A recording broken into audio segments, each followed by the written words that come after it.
Assalamualaikum warahmatullahi wabarakatuh. Alhamdulillah wassalatu wassalamu ala Rasulillah Sayyidina Muhammadin ibn Abdillah wa ala alihi wa sahbihi wa man walah. Wa la hawla wa la quwwata illa billah. Qala Allah Ta'ala fil Qur'anil 'azim, a'udzu billahi minasy syaithanir rajim. Ala inna awliya Allahi la khaufun 'alaihim wa la hum yahzanun. وقال في آية أخرى ولا تحسبن الذين قتلوا في سبيل الله أمواتا بل أحياء عند ربهم يرزقون فرحين بما آتاهم الله. Amma ba'du. Yang mulia, yang saya hormati segenap masyayikh Pondok Pesantren Lirboyo, segenap pengasuh Pondok Pesantren Lirboyo, dan segenap mustahikin, para pengajar, para mudarrisin, para dosen Ma'had Ali semester 6, dan teman-teman yang berbahagia. Sunan Giri diambil dari dua kata. Sunan yang diambil dari Susuhanan artinya guru suci, sedangkan Giri artinya bukit atau gunung. Sunan Giri mempunyai nama asli Syekh Ainul Yakin bin Ishaq. Beliau tak lain adalah keponakan daripada Sunan Ampel, karena menurut beberapa sumber yang saya baca, ternyata Syekh Maulana Ishaq adalah saudara daripada Sunan Ampel. Keduanya putra daripada Maulana Ibrahim Samarqandi bin Syekh Jumadil Kubra bin Ahmad Jalaluddin bin Abdullah bin Abdul Malik Abdul Khan bin Alwi Amul Faqih.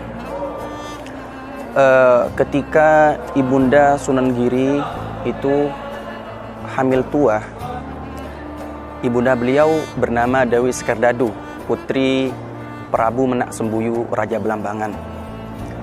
Sewaktu beliau hamil tua, ternyata Maulana Ishaq diusir oleh mertuanya, karena ketika beliau menyebarkan Islam di daerah tersebut, beliau tidak diterima dengan baik, sehingga beliau diusir dan akhirnya beliau pergi. Namun beliau pernah berpesan kepada istrinya, kelak ketika lahir, ini menurut beberapa versi ya, kelak ketika lahir anaknya nanti diberi nama Raden Paku.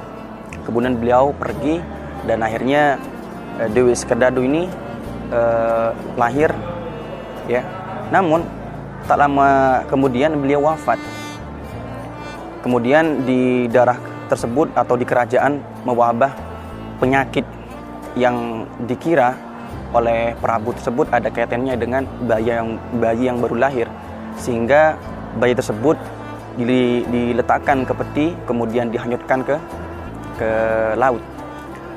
Kemudian peti tersebut hanyut sampai ke daerah Bali dan menyangkut ke kapal, yang mana kapal tersebut milik Nyai Pinati, sehingga oleh awak kapal diambil itu peti dan dibawa dan diserahkan kepada Nyai Pinati. Kemudian diambil anak oleh beliau. Beliau di kediaman Nyai Pinati diasuh sampai beranjak dewasa.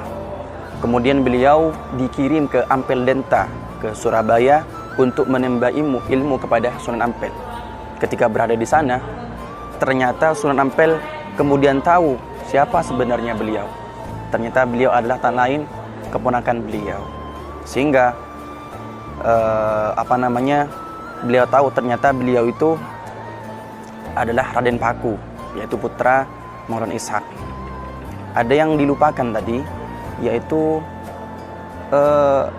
ketika berada di kediaman Nyai Pinati atau di kerajaan, itu beliau diberi nama Joko Samudro.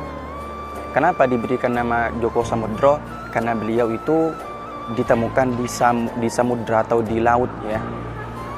Joko Samudro, kata orang Indonesia mungkin Jaka Samudra. Kalau mungkin di Madura kan jadi Jaka Samudra begitu ya.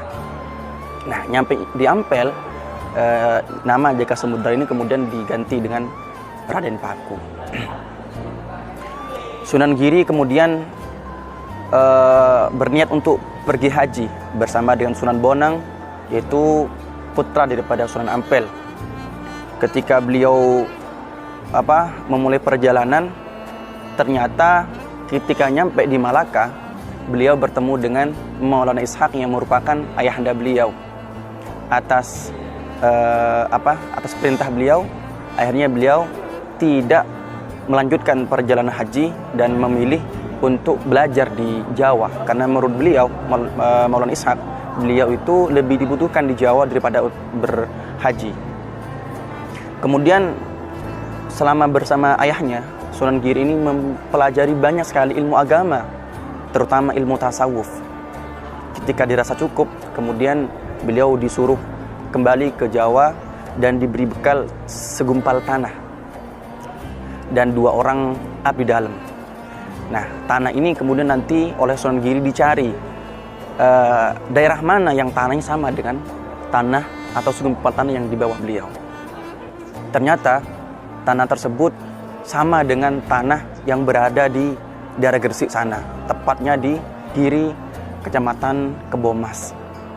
Karena tanah tersebut sama dengan tanah yang beliau bawa, akhirnya beliau menjatuhkan pilihan untuk mendirikan pesantren di daerah tersebut yang kemudian diberi nama Pesantren Giri. Dakwah beliau sangat luar biasa sekali pengaruhnya, khususnya di daerah Jawa ya. Banyak sekali santri-santri yang belajar kepada beliau, dan dakwah beliau bukan hanya di Jawa saja, tapi sampai ke Kalimantan, sampai ke Sulawesi, bahkan menurut cerita sampai ke Kepulauan Maluku.